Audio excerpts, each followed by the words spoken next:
Hey, this is John from Hula Boat Care, and today we're going to talk about a very sad product, one that indicates the end of boating season before winter rising and your mindset on boating is kind of pushed off till the next year.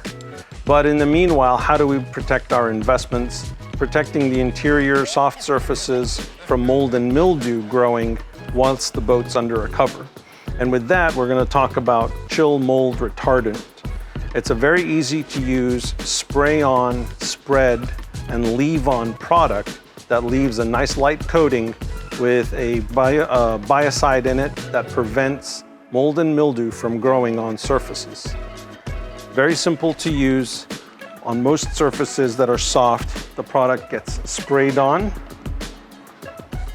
and left on, and also ideal for interior storage cabins and storage bins where you might have your ropes, wet jackets, spray on. It'll help protect carpets and any surfaces exposed to water, preventing mold and mildew from building up. So this way, when you get back in the spring, your boat's fresh, quick wipe down, and ready to go.